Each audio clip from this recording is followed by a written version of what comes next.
राजस्थान के अफवाह प्रणाली के बारे में पढ़ेंगे। राजस्थान की अफवाह प्रणाली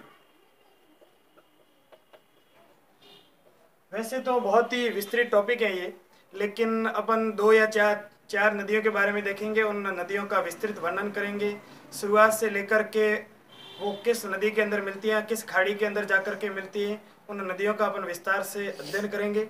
आइए पहले मानचित्र बना लेते हैं। ये एल हो जी।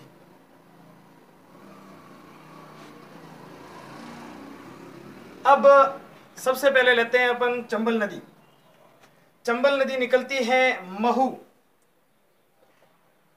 महू जानापाव की पहाड़ियां, एमपी के अंदर एक जगह है महू, उस जगह से चंबल नदी निकलती है। पहली नदी राजस्थान की 2 जो 12मासी नदियां हैं उसमें प्रमुख नाम है चंबल नदी का।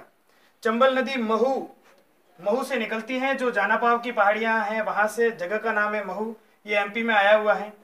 और यहां से निकल करके एमपी में एक जगह आती है जिसका नाम है मंदसौर। मंदसौर में इस नदी पर गांधी सागर बांध बना हुआ है। मंदसौर पर इस नदी पर गांधी सागर बांध जो कि चंबल नदी पर सबसे बड़ा बांध है। मैं यहां ब्रैकेट में लिख देता हूं, सबसे बड़ा बांध इस नदी पर। राजस्थान की बात नहीं करेंगे अपन, यहाँ एमपी की बात नहीं करेंगे, सिर्फ बात करेंगे चंबल नदी पर। चंबल नदी पर जो सबसे बड़ा बांध है वो है गांधी सागर बांध, और वो है मंदसौर में, जो कि एमपी में पड़ता है। मंदसौर के बाद ये राजस्थान में चौरासीगढ़ चित्तौड़ से प्रवेश करती है। इस जगह का नाम है चौरासीगढ़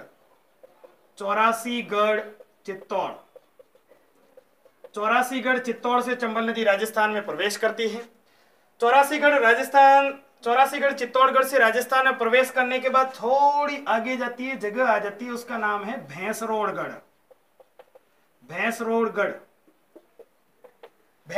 भी चित्तौड़ में ही है, भैंसरोड़गढ़ भी। यहां भैंसरोड़गढ़ में इसके साथ में एक नदी मिलती है जिसका नाम है बामणी नदी। भैंसरोड़गढ़ में इसके चंबल नदी के साथ में एक नदी मिल जाएगी जिसका नाम है बामणी नदी। और यहीं पर भैंसरोड़गढ़ के अंदर ही चूलिया जलप्रपात बनता है। चूलिया जलप्रपात चंबल नदी पर भैंसरोड़गढ़ में बनता है, और बामणी नदी भी भैंसरोड़गढ़ में ही आके मिलती है, दोनों एक ही जगह पर होते हैं। उसके बाद थोड़ा और आगे बढ़े, चित्तौड़ में जगह का नाम है रावत भाटा, बहुत ही फेमस जगह है रावत भाटा, चित्तौड़ में ही है ये भी।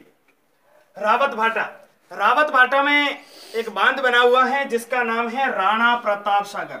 चित्तौड़ में है तो याद रख लो, चित्तौड़ में चीजें हैं तो राणा प्रताप के नाम पर ही होगा।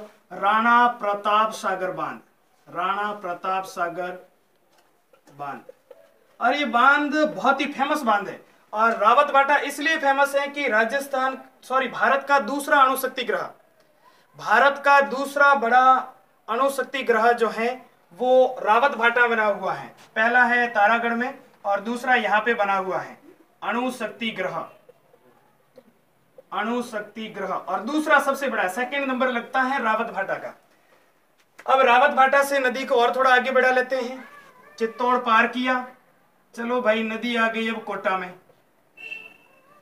कोटा भी पार कर लेते हैं। कोटा में कोई विशेष बातें नहीं है। कोटा से जब आगे बढ़ेगी तो एक जगह का नाम है नानेरा, ननियार नहीं है, नानेरा है। नानेरा में जाएगी तो नानेरा में इसके साथ में एक नदी मिलती है जिसका नाम है काली सिंध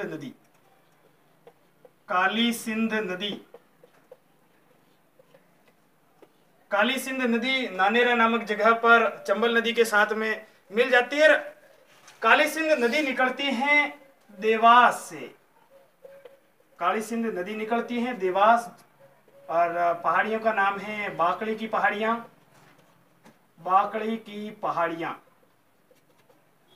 पहाड़ियों से निकलती हैं देवास एमपी से। और इसमें जो खास बात है, काली सिंध नदी के किनारे गागरोन का दुर्ग है। गागरोन का जलदुर्ग जो है काली सिंध नदी के किनारे पर ही है। और इसके साथ साथ जो गागरोन झालावाड़ में आया हुआ है, चलो इससे आगे बढ़ाते हैं नानेरा से। नानेरा से जैसे ही नदी आगे जाएगी, कोटा के अंदर ही है कोटा बैराज बांध। चलो भाई बैराज बांध ही बना लेते हैं, कोटा बैराज बांध। कोटा बैराज बांध पहला बांध था गांधी सागर बांध, उसके बाद राणा प्रताप सागर बांध। अब इस संबल नदी पर ही तीसरा बांध आ जाएगा जिसका नाम है कोटा बैराज। कोटा बैराज से थोड़ी आगे बढ़ेगी, यहां आ जाएगा रामेश्वरम। रामेश्वरम रामेश्वर जो कि सवाई माधोपुर में है, बहुत ही फेमस जगह है। यहां पर त्रिवेणी संगम है, एक और आगे त्रिवेणी संगम पढ़ेंगे। पहला संगम ये अपन पढ़ लेते हैं, त्रिवेणी संगम है। यहां पर 3 नदियों का संगम होता है। एक तो ये चंबल नदी है ये, इसके अलावा एक आती है बनास नदी, और बनास के अलावा एक और नदी जो आती है उसका नाम है सोम नदी। सोम नदी यानी माही, सोम और जखम, तीनों नदियों का संगम होता है रामेश्वर में। रामेश्वर के अंदर तीनों नदियों का संगम होता है, माही, सोम और बनास, सोम और चंबल। चंबल, बनास और सोम, इन तीनों नदियों का संगम रामेश्वर जो कि सवाई माधोपुर में है यहां पर होता है। उसके बाद नदी को करौली में भेज दो, करौली के बाद करौली, और करौली के बाद आ जाएगा धौलपुर। यहाँ कोई विशेष बातें नहीं है। करौली के बाद धौलपुर, धौलपुर के बाद राजस्थान की सीमा से बाहर चली जाएगी, और मुरादगंज, जगह का नाम है मुरादगंज, इटावा में है मुरादगंज इटावा में आया हुआ है, यूपी के अंदर। यहां जाकर के ऊपर से एक नदी आएगी, यमुना नदी। इस यमुना नदी के साथ में ये मिल जाती है, कहानी पूरी। इस जो चंबल नदी है, चंबल नदी की कुल लंबाई है, यहां पर सारी नदियों का अपन लिख लेते हैं, कुल लंबाई, और राजस्थान में लंबाई, और उसके अलावा जिले लिख देंगे, इसके नदी का नाम यहां लिख देंगे, और जिला का जो ट्रिक है वो ट्रिक से अपन जिलों के नाम भी अपन याद कर देंगे, और इस नदी को और किन अन्य नामों से जाना जाता है वो भी लिख लेंगे अपन। पहले देखते हैं जैसे चंबल नदी। चंबल नदी की जो कुल लंबाई है वो है 966 किलोमीटर। चंबल नदी कुल 966 किलोमीटर है, जिसमें से राजस्थान में बहती है 135 किलोमीटर। इसके अन्य नाम देखो, हमेशा चलती है तो क्या कहेंगे, नित्यवाही, नित्यवाही नदी। नित्यवाही नदी के अलावा और है कामधेनु नदी, ये कुछ इसके फेमस। नित्यवाही तो इसलिए है कि हमेशा चलती रहती है। इसके अलावा कामधेनु, और एक नाम है चरमणवती। चरमणवती भी इसी नदी को कहते हैं। और इसका जो इनके जिलों का नाम याद रखने का ट्रिक है वो है सीकोसकधो बूंदी। चंबल नदी किन किन जिलों के अंदर बहती है, इसको याद रखने का एक फेमस ट्रिक है जिसका नाम है चीकोसकधो बूंदी। बस इतना याद रखो, 2-3 बार बोलोगे याद हो जाएगा। चीकोसकधो बूंदी, सीकोसकधो बूंदी। ची से आ जाएगा चित्तौड़, को से कोटा, स से सवाई माधोपुर, स से सवाई माधोपुर, क से आ जाएगा करौली, धौ से धौलपुर और बूंदी। देखो 6 के 6 जिलों के नाम आसानी से याद हो जाएंगे। ची को सक धो बूंदी, ची से चित्तौड़, को से कोटा, स से सवाई माधोपुर, क से करौली, धौ से धौलपुर और बूंदी नाम दिया हुआ है ये। बस तो इस प्रकार से अपन इस ट्रिक के माध्यम से किन किन जिलों के अंदर चंबल नदी बहती है आसानी के साथ याद कर लेते हैं। अब देखो यहाँ एक नदी मिलती है, इसके साथ में बनास नदी। बनास नदी भी पढ़ लेते हैं। चलो बनास को नीचे से निकालते हैं। बनास नदी, यहाँ एक जगह है खमनोर की पहाड़ियां। खमनोर की पहाड़ियां ये राजसमंद जिले में है। राजसमंद, खमनोर की पहाड़ियां राजसमंद जिले से ये नदी थी अपने चंबल। खमनोर की पहाड़ियां राजसमंद से बनास नदी को अपन रवाना करते हैं, यानी शुरुआत राजसमंद से करने के बाद आ जाएगी। राजसमंद के जस्ट पास में पड़ता है उदयपुर। रवाना हुई खमनोर की पहाड़ियां राजसमंद से, फिर बनास पे पहुंची। बनास के बाद आ जाएगी चित्तौड़ में। कोई विशेष बातें नहीं है यहाँ पर, छोटी छोटी बातें हैं, कोई विशेष नहीं है। अपने एग्जाम की दृष्टि से कोई विशेष चीजें नहीं है। उदयपुर, उदयपुर के बाद चित्तौड़ में चली जाएगी, चित्तौड़ के बाद भीलवाड़ा, भीलवाड़ा में इसके साथ में एक नदी मिलती है जिसका नाम है कोठारी नदी, कोठारी नदी। भीलवाड़ा में इसके साथ में एक नदी मिलती है जिसका नाम है कोठारी नदी। कोठारी नदी इसलिए फेमस होगी कि कोठारी नदी के ऊपर एक बांध बना हुआ है जिसका नाम है मेजा बांध। और ये मेजा बांध का सवाल 2011 पुलिस कांस्टेबल के अंदर, कांस्टेबल की भर्ती के अंदर पूछा गया था कि मेजा बांध किस नदी के किनारे बना हुआ है, तो वो नदी है कोठारी नदी। कोठारी नदी पर ही मेजा बांध बना हुआ है। उसके बाद भीलवाड़ा में ही थोड़ा आगे बढ़ेगी तो एक जगह आएगी जिसका नाम है बिगोद, बिगोद या मैनाल, दोनों ही नाम कह सकते हैं। मैनालिया भी कहते हैं इसे। बिगोद या जो मैनाल है, इसमें इसके साथ में और त्रिवेणी संगम यहाँ बन जाता है।